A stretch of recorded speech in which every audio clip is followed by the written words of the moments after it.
Hushamadyan, Armenian memory books present accounts of the genocide in the regions they cover, explore its legacies, and document the rebuilding of exilic communities. These books constitute a tremendous resource for scholars in the fields such as history, ethnography, geography, natural history, cartography, demography, genealogy, and art. Mapping the geographical distribution of villages and towns that have dedicated Hushamadians would dot the length and breadth of modern-day Turkey. The exilic communities where Armenian memory books were published span continents. That's Khachig Muradyan, and this is Alternative Radio. I'm David Barsamyan. This edition of AR features Khachig Muradyan on Hushamadyan, Armenian memory books. April 24th marks the 110th anniversary of the Armenian genocide. I grew up in the 1950s in New York in the shadow of that tragedy. I was surrounded by survivors named Garabedyan, Giragosyan, Hagopian, and others, who always spoke of Yergir, the country they were forced to abandon. My mother, Araksi, was from Dubne, a village near Diyarbakir, and my father, Bedros, was from Nibishi, a village near Palu, in what is now eastern Turkey. Their memories and those of others from the old country filled my ears, as did their tales of how they escaped death and got to America.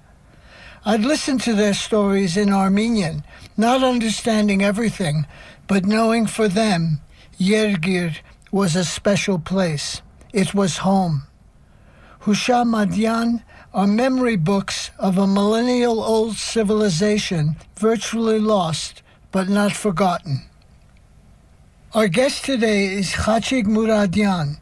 He's the Armenian and Georgian area specialist at the Library of Congress and a lecturer in Middle Eastern, South Asian, and African Studies at Columbia University. He also serves as co-principal investigator of the Project on Armenian Genocide Denial at the Global Institute for Advanced Studies at NYU. He's the author of The Resistance Network and the editor of the journal The Armenian Review. He spoke at the National Association for Armenian Studies and Research in Belmont, Massachusetts in mid-November 2024. The moderator is Mark Mamigonyan. And now, Khachig Muradyan. Using a map of a village households before everyone was deported or killed during the 1915 Armenian genocide, we navigated the streets of Havav in Kovanjalar, modern-day Turkey, and stopped at a door. A few pairs of worn-out sandals were neatly lined up nearby. The memory map, hand-drawn in New York in 1966, identified the modest house as my friend's great-grandparents' home.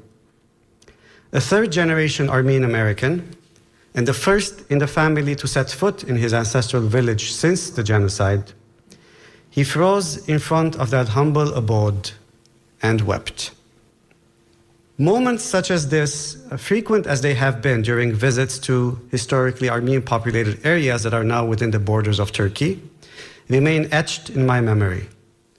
On these research trips and pilgrimages, we are often guided, as we were in Havav, by Hushamadians, literally memory books, repositories of the history, geography, and ethnography of ancestral hearths lost to genocide and exile.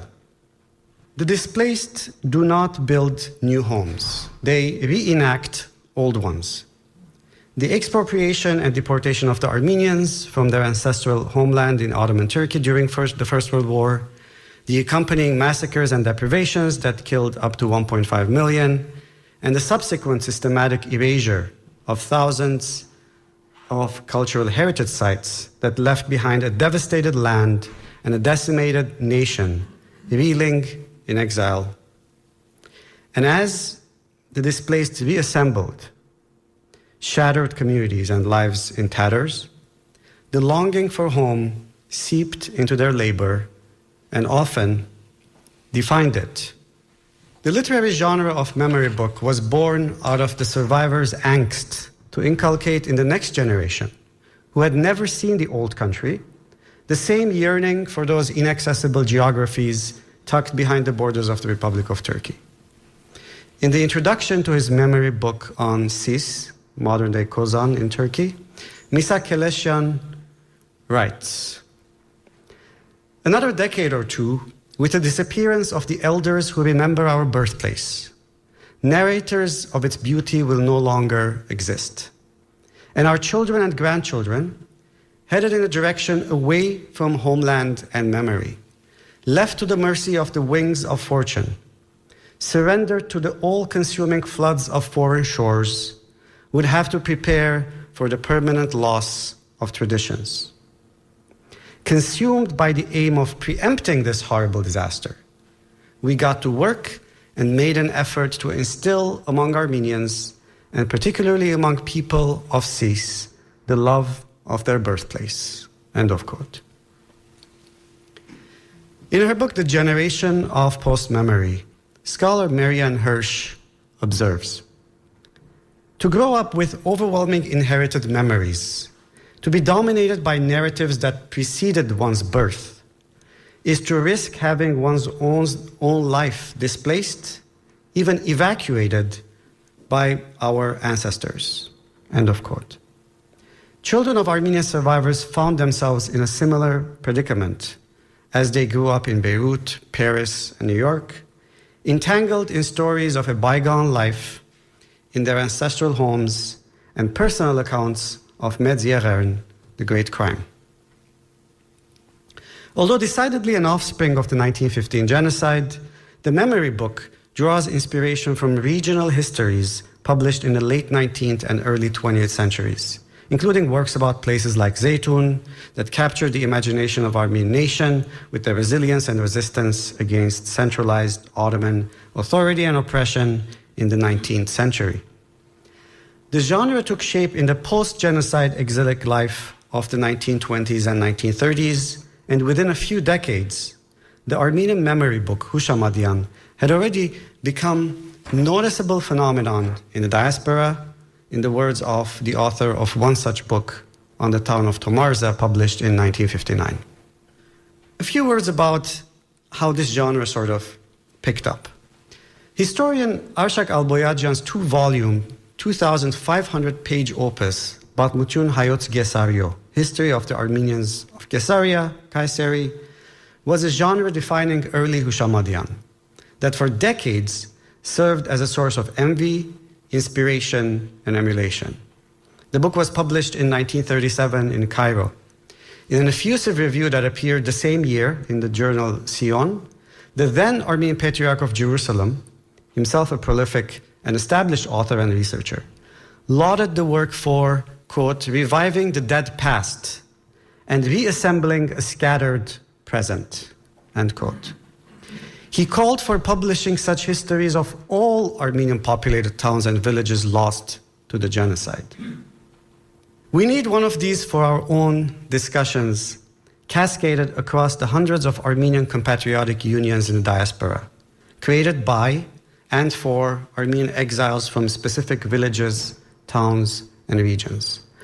One cannot overestimate the enormous engagement, interest, and sort of envy that some of these early works engendered as, you know, communities, compatriotic unions from different towns and villages wanted to have one of their own as well represented, one such book. The genre became an enterprise. Meanwhile, Alboyadjan himself wrote two more memory books, one on Malatya and another on Tokat, had to turn down a request for producing a few others. We hear about this in the introductions of several other volumes. He wrote the introduction for a few, and is either credited as the inspiration for or is referenced in many others. Compiling these volumes often requires years of research and outreach. Authors and editors pored over medieval Armenian manuscripts, history books, newspapers, articles, and maps.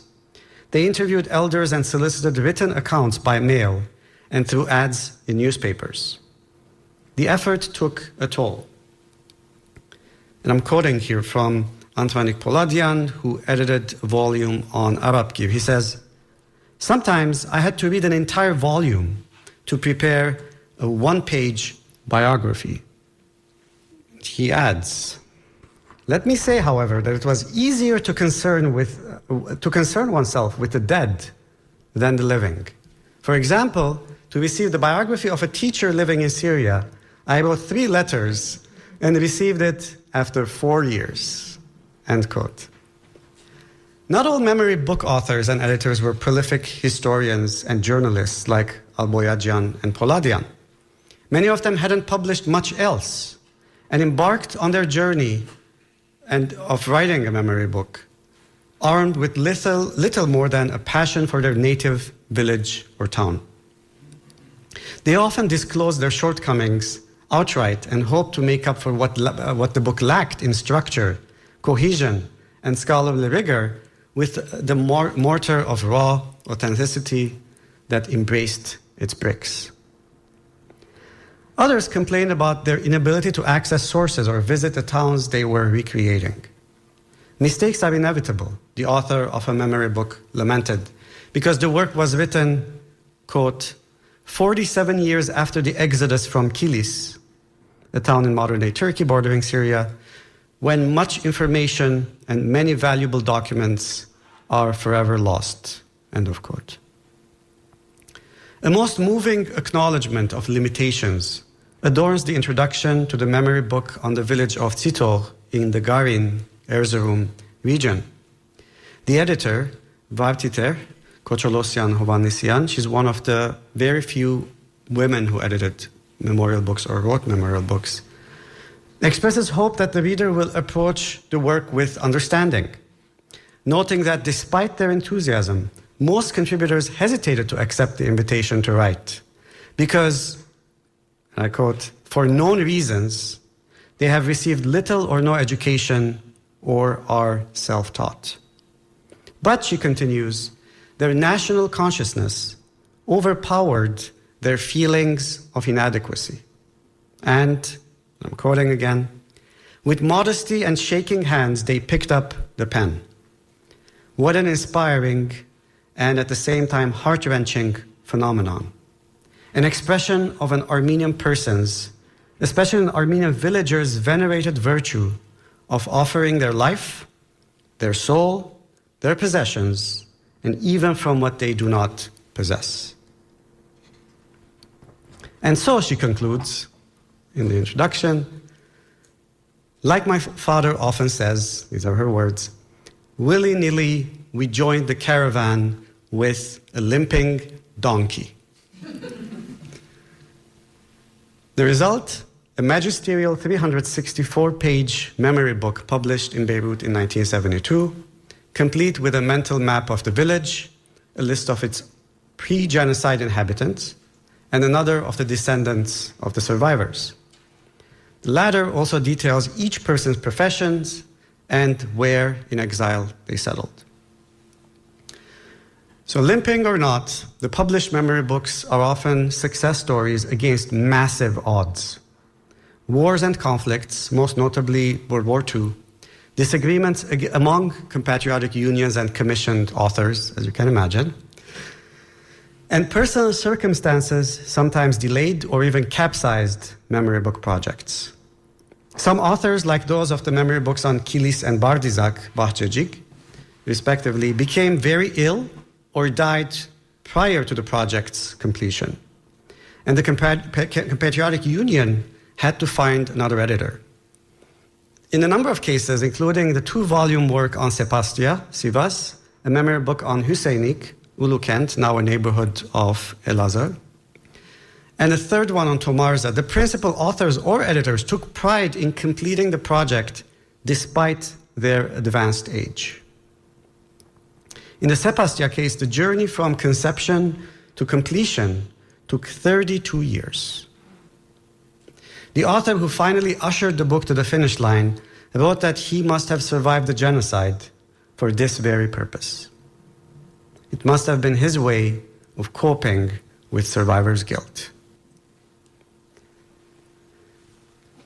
Some 300 published titles, alongside many unpublished ones, and specialized periodicals dedicated to the Armenian populated regions, towns, or villages in the former Ottoman Empire were thus produced in the decades after the genocide, primarily in Armenian.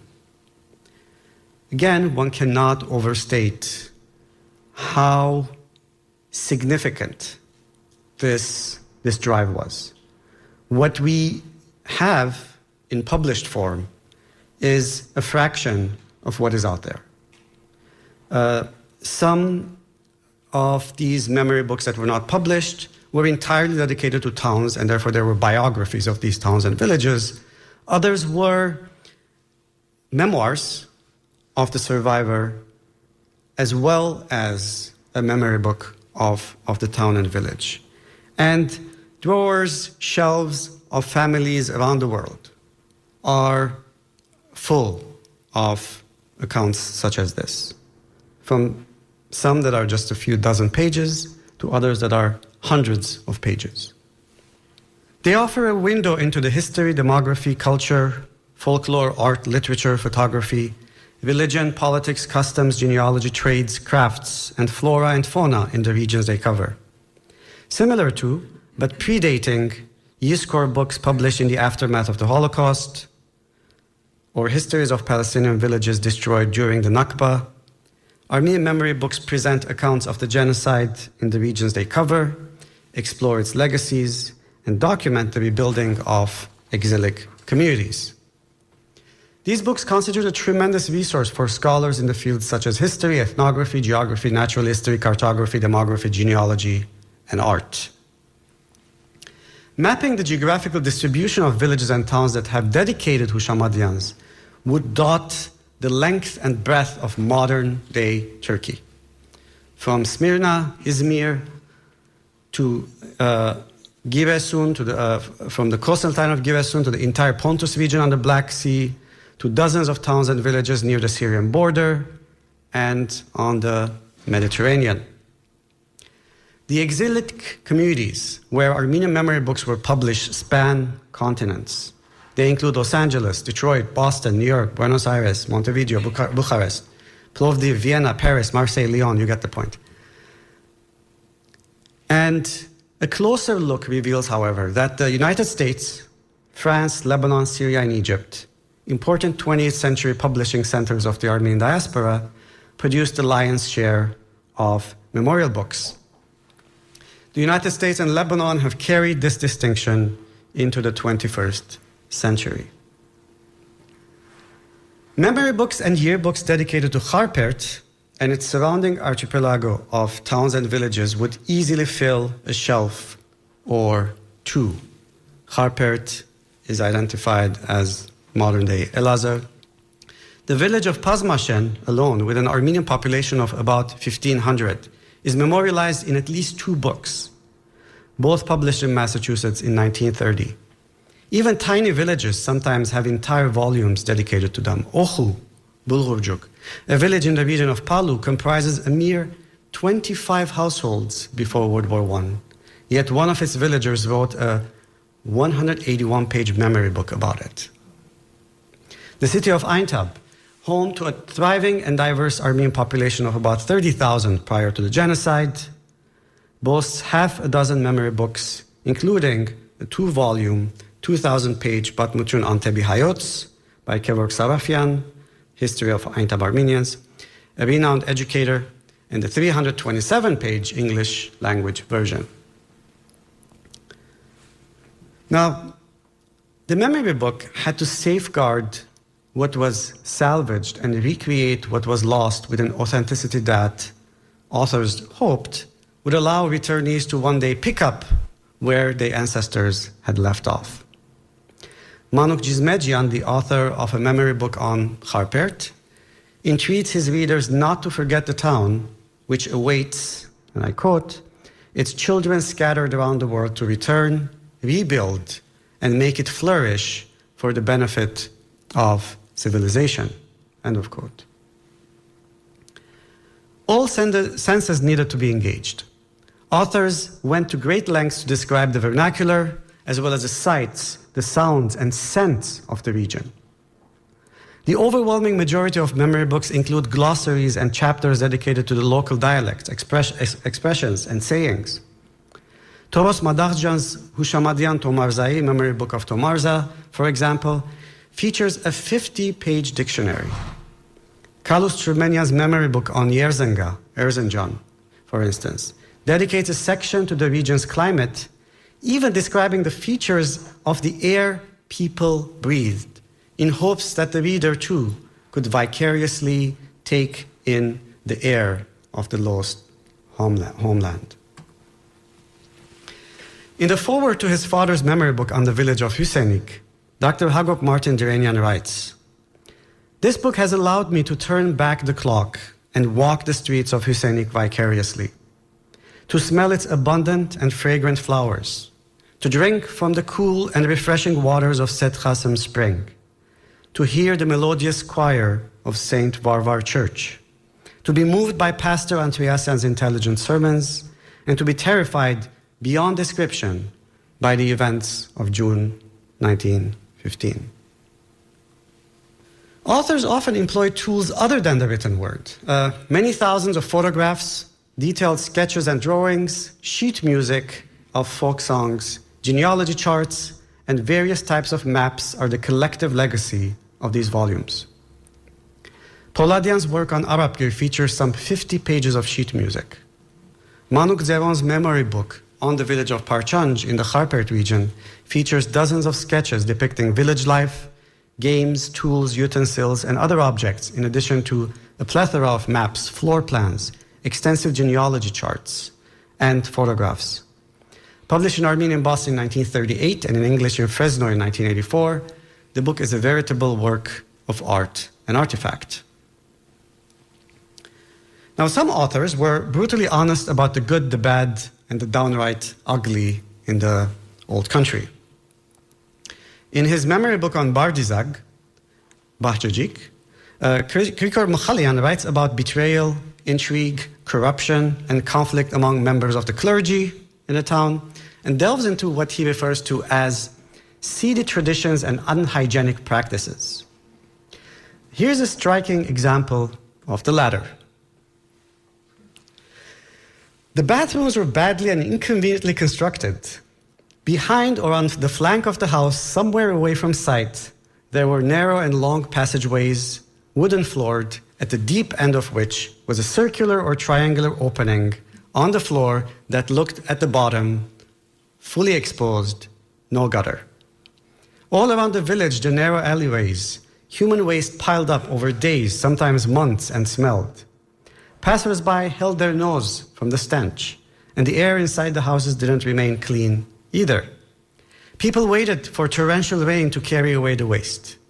A bag over their heads, men would, under the torrential rain, often employ hose to assist the streams of water to complete the cleaning, end of quote. But most memory books err on the side of romanticizing, hyperbole, and window dressing. They often portray an immaculate, idyllic world that was torn away from its native people. John Didion writes, "A place belongs forever to whoever claims it hardest, remembers it most obsessively, wrenches it from itself, shapes it, renders it, loves it so radically that he remakes it in his own image." End of quote. In many Armenian memory books, one can read between the lines the author telling the genocide perpetrators, "You take away our homeland? Watch us remake it into the best possible version of itself and of ourselves." In the introduction to his monumental work on Gesaria, Alboyadjian likens the memory book to the ornate urn carrying the remains of one's ancestors, arguing that every Armenian from the region, whether or not they can read the language, will want to have a book in their home. In the Sis Kozan volume, the reader is invited to, quote, accept the book as a necessary ornament on their bedside, end quote. And while today many Armenians treat memory books as precious artifacts connecting families to a lost homeland, much like the home key does for a generation of Palestinians who lost their ancestral homes during the Nakba, those who find it difficult to secure copies of out-of-print memorial books or find the language inaccessible have a wealth of options. In recent years, the Armenian Catholic Society in Cilicia and Lebanon has reprinted many memory books, each with a comprehensive index that earlier editions lacked. The Library of Congress and other institutions, like Nasser, hold extensive collections of published Hushamadians and several unpublished ones. Thanks to the efforts of Shushan Yenikomshan Tiger, a proud Aintab Armenian, the Nasser Mardigian Library now boasts a dedicated room for memory books. One can also download digital copies of some of these works free of charge from the National Library of Armenia's website. An increasing number of memory books are now available in English, including Mikhalian's Bardizak and its inhabitants referenced earlier, Lost Paradise, Memories of a Land and Its People, and Tadem, My Father's Village, extinguished during the 1915 Armenian Genocide. Moreover, the Hushamadian project to reconstruct Ottoman Armenian life richly draws from memory books to offer resources on Armenian-populated regions of the Ottoman Empire in Armenian, English, and Turkish. Hushamadian has been, for the past several years now, an absolute beacon for those looking for information about their culture and heritage in the ancestral towns and villages across the Ottoman Empire, and an inspiration to many. As more Armenians make pilgrimages to their ancestral towns, now in Turkey, the memory book leaves the shelf or the bedside and makes the journey back home with them. Meanwhile, from New York to London to Beirut, Armenian youth are embracing the culture and rituals of their ancestral villages and towns, places last inhabited by their great-grandparents.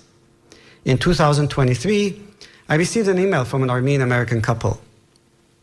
We are getting married this summer, they wrote, and we'd like our ceremony to reflect the traditions of the towns our ancestors hail from, Gesaria and Dikvanagert. Can you assist us with resources? I identified relevant pages from memory books dedicated to the two cities and sent them the scans. My heart was full. In many ways, our ancestors' journey of return and reclamation is very much alive.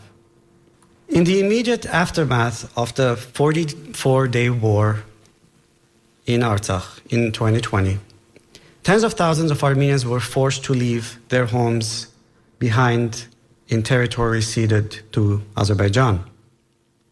One family decided to take their home with them.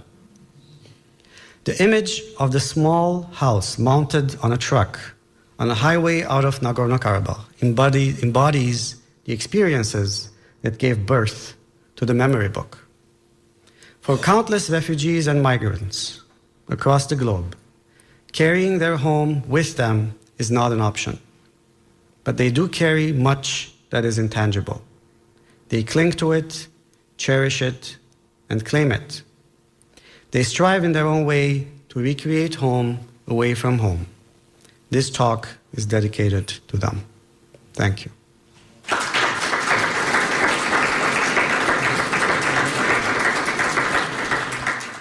You spoke about heart, and these books seem to me to have a lot of heart. They are not cold academic works, not that academic works are necessarily cold, but they're overflowing with personality and life and, happiness and sadness. They seem to possess a lot of what we would call heart.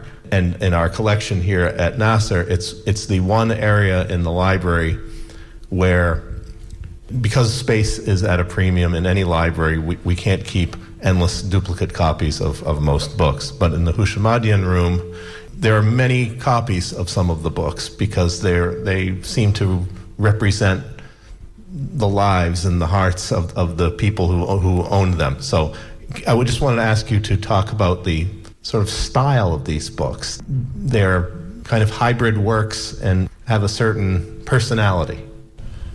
I think personality is the word for it, right? In many ways, each one of these works is absolutely unique.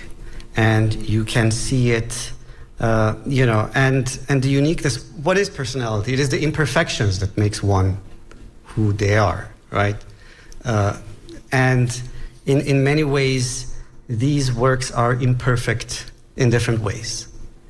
And these imperfections sort of are what makes this one reason why exploring these works and studying them and reflecting on them makes them so meaningful. The other way in which the personalities come through is just like any personality, it is also a reaction to other personalities. And this too comes across in many of these memory books, right? As I mentioned, there are several memory books dedicated to the same village, right? That's because someone didn't like the way the other person wrote about it. So and you see that, right? You have this really effort that, to sort of recreate something in a time when, with technological advancements nowadays, there are different ways in which one can sort of create a model of something that is endangered or even in ruins. You're listening to Khachig Muradian on Hushamadian, Armenian Memory Books. This is Independent Alternative Radio. For copies of this program, call us 1-800-444-1977 or online our website, alternativeradio.org. Back then, these books were the only way to do it, right? Cramming as much information and as much heart and personality that you can almost feel like, if I read this whole thing, I will be transported back into that land. That is the intention. And this means that there is heart, there is personality, but ultimately the effort is not about saying, me, and look at all the things I know. It is about, this is the biography of this city, and let me do everything possible to make it come alive, come to life. And I do think that the works that do succeed are the ones that are, accomplish that. And that is one way to perhaps evaluate memory books beyond their scholarly merit. And they certainly do have tremendous, untapped scholarly merits. Question from online from Greg Uftandillian. Thank you, Greg. Many Armenian letters in the pre-genocide period note the oppressive taxation imposed on Armenian villagers by Ottoman authorities. Do these memory books speak of this oppression, or do they mostly portray a kind of idyllic life before the genocide? Thank you. You said Gregory Uftandillian. Dr. Uftandillian gave a talk at the Middle Eastern Studies Association conference recently. I believe it was last year. And he told a story that very much stayed with me. So I think it's his grandfather who always used to lament that the fruits and the vegetables in the old country are wonderful, and everything here in America is just worthless, right? And the expression apparently which he used was, we wouldn't feed this to our animals back in the old country, right? So so there is that idyllic, to go back to his question, I just had to tell that story, but there is that idyllic narrative in a lot of places. But certainly, there's also the whole reason why this sort of genre develops is the genocide and the loss of the homeland. And so the depredations that in the decades leading up to the genocide are documented at length. The massacres, the taxation, the double taxation, the economic challenges, the early waves of an exodus, all of that is documented. One of the things that sort of brings together many of these, I was saying something about how the personality of these works is the differences and the imperfections of the authors. There's perhaps a few things that really sort of are very similar in many of these works. And it is the way in which they describe the destruction and the loss. It's this world that is very diverse, beautiful, and then it comes crashing down and is sort of, this destruction has some kind of equalizing effect, right? Everything is in ruin. Everything is lost. And that is where a lot of these memory books actually meet, in that point of destruction. But that's not where these stories end, right? These stories end with revival, and revival manifests itself in different ways. Rebuilding communities in the diaspora, taking pride in every single person who graduates from prominent universities, every doctor, every lawyer, and you name it, right? And so this effort to rebuild is also manifested in that regard. Or creating towns with the same name in Soviet Armenia, or neighborhoods in different parts of the diaspora. All of this is sort of, again, saying that, you couldn't destroy us. You could not, take us out. And that is also, I think, critical. So there is that, on the one hand, that you feel the oppressive environment. You also feel the effort to create an idyllic world. There's this point when everything comes crashing down and everything is sort of becomes the same, right? Ruin and destruction, and then the ways in which the communities are rebuilt.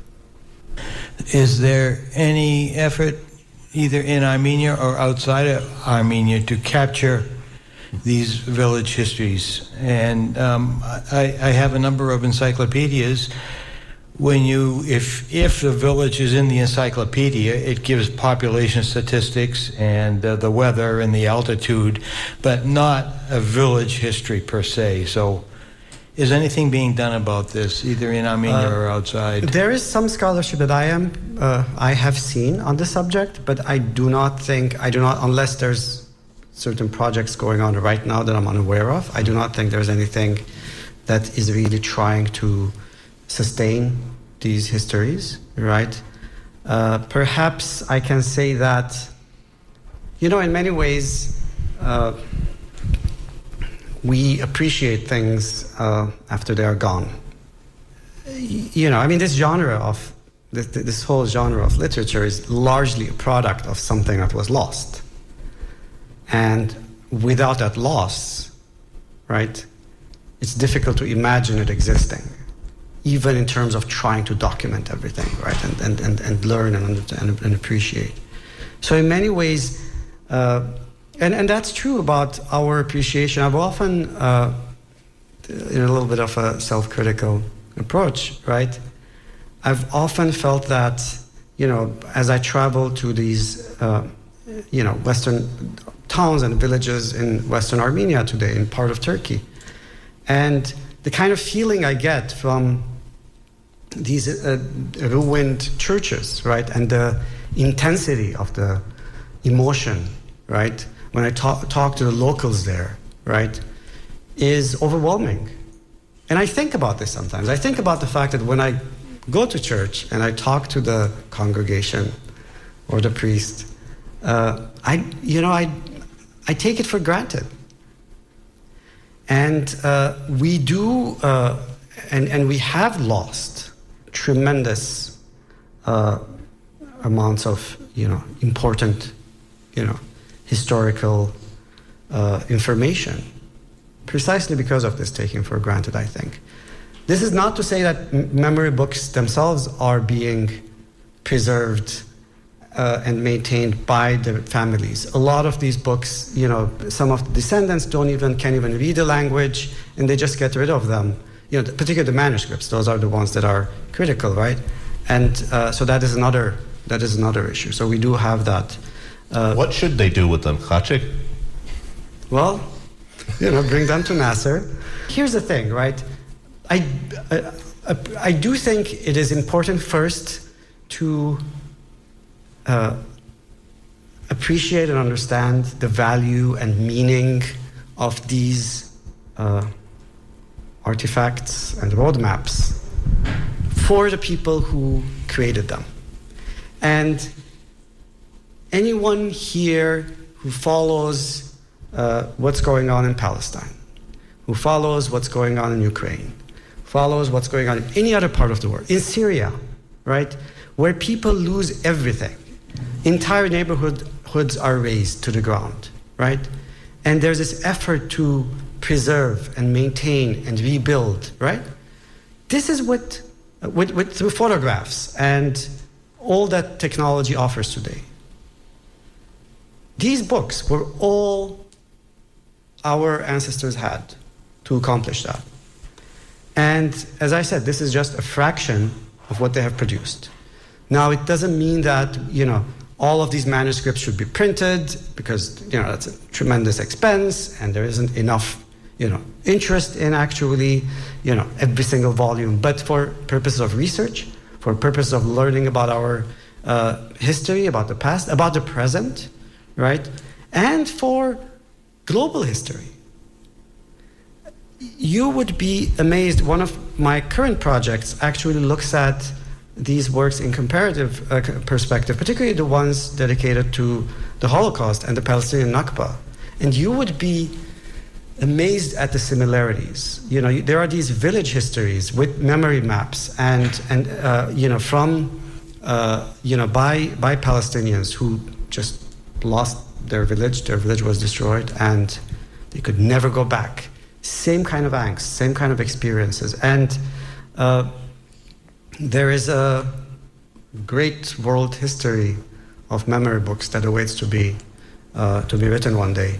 There has been recently the Diaspora, the Journal of Transnational Studies, published a special issue with 3 or 4 case studies. But this is a massive and sort of opportunity to explore what home means to us human beings, and the kind of transformative power of that feeling and longing for home in people's lives.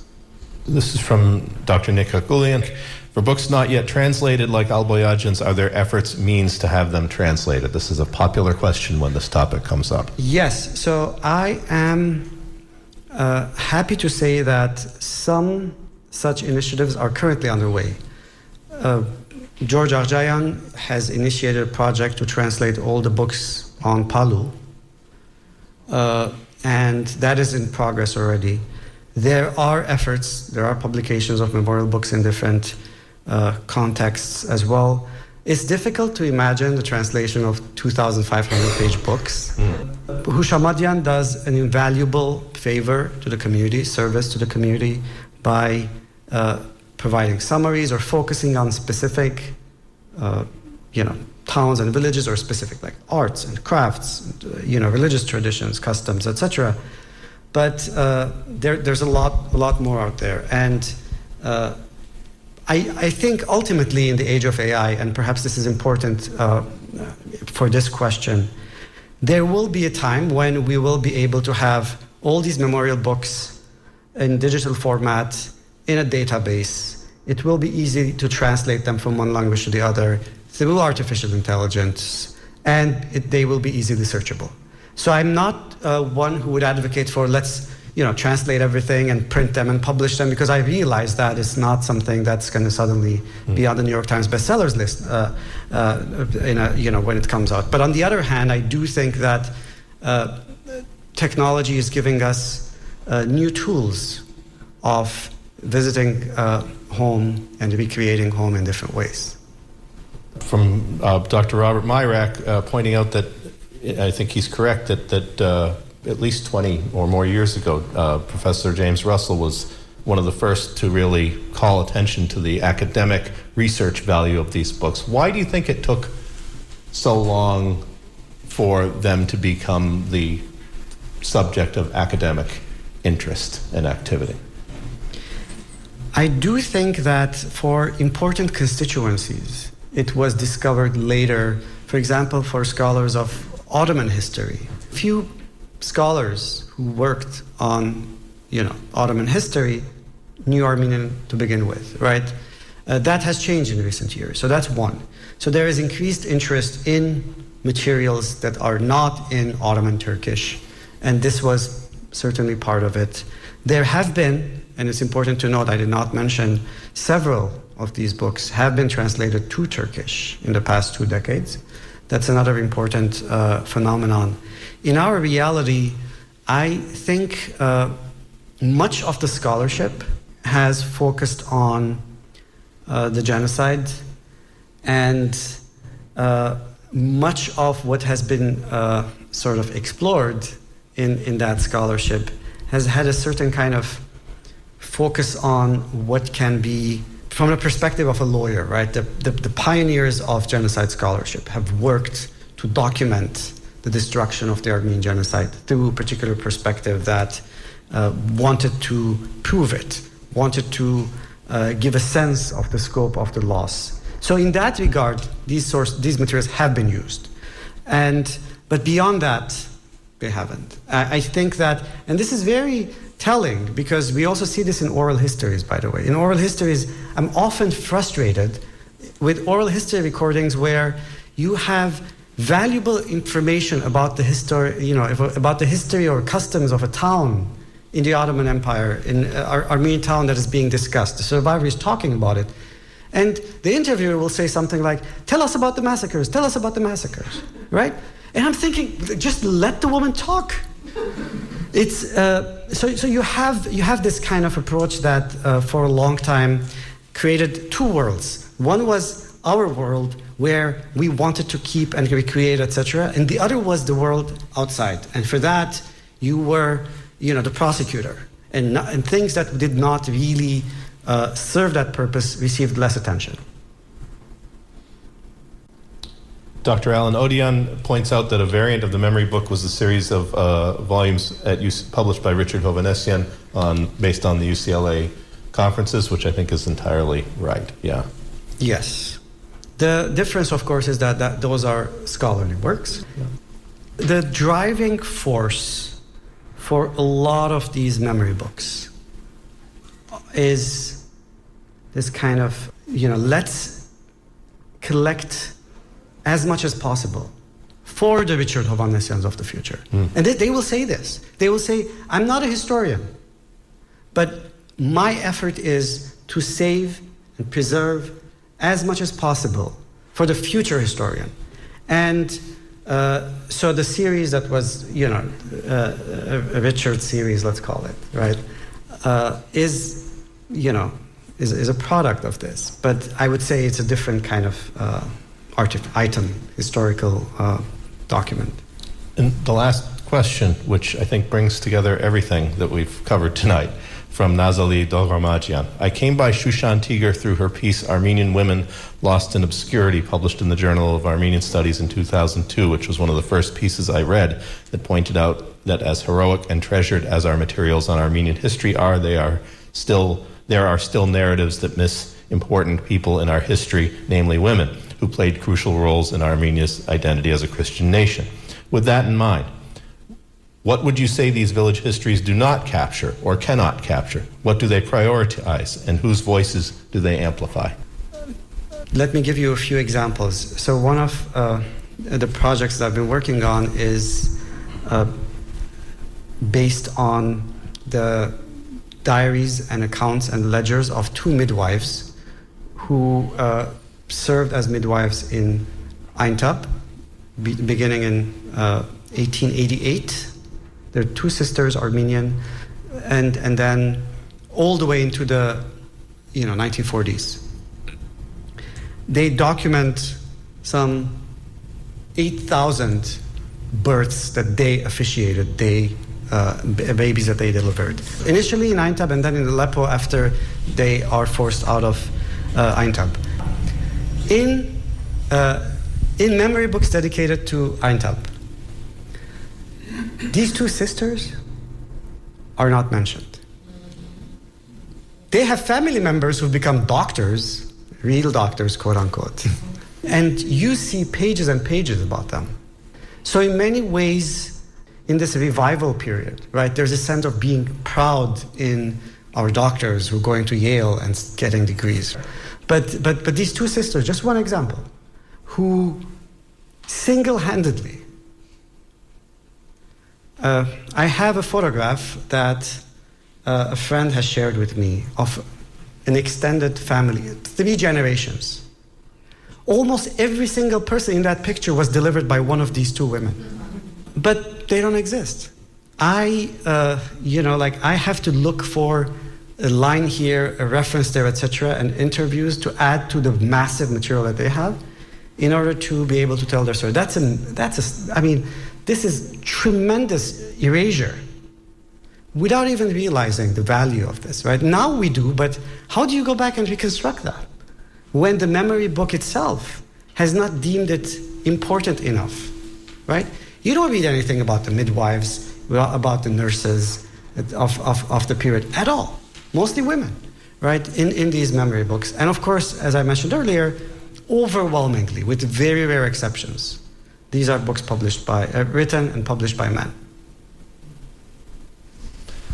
So let me just make a pitch then. If you do have these books in your home and you don't know what to do with them, or manuscript materials relating to these books and you don't know what to do with them, we're not trying to take your treasures from you. But if you don't know what to do with them, there are responsible organizations such as Nasser and other libraries and archives and institutions that will cherish these materials and do cherish them. So please let such materials never be simply lost. And may I add something to this, Please. Mark? I think that even if you want to hang on to these documents, right, I think it wouldn't be a bad idea to give a library a digital copy. Agreed. Because someone down the line in the family will not want to hang on to it, or something is going to happen to it, right? So if you have it now, you don't have to give it to me or to Mark. Make sure there's a copy of it, digital copy of it available, and it's that can be accessible to researchers to do work on these materials. Indeed. And now please applaud for Khachik Muradian. You were just listening to Khachik Muradian on Hoshamandian, Armenian Memory Books. He spoke in Belmont, Massachusetts in mid-November 2024. Khachik Muradian is the Armenian and Georgian area specialist at the Library of Congress and a lecturer in Middle Eastern, South Asian, and African Studies at Columbia University. He's the author of The Resistance Network and the editor of the Armenian Review. This program is produced by Alternative Radio, an independent nonprofit in our 39th year. We're supported solely by individuals just like you. We feature such voices as Gabor Mate, Bedros Dermatosyan, Tarek Ali, Norman Finkelstein, Ilan Pape, Peter Beinert, and Francesca Albanese. To access our complete audio and book catalog, just go to our website, alternativeradio.org. Again, our website where we are podcasting, alternativeradio.org. For copies of today's program, Khachik Muradian on Hushamandian, Armenian Memory Books, and for Peter Balakian's classic history, The Burning Tigris, the Armenian Genocide, call us 1-800-444-1977, or online on our website, alternativeradio.org. Special thanks to Mark Mamigonyan and Sam Fuqua. Joe Rich is our general manager and editor. I'm David Barsamian. Thank you for listening. This is WMNF Tampa.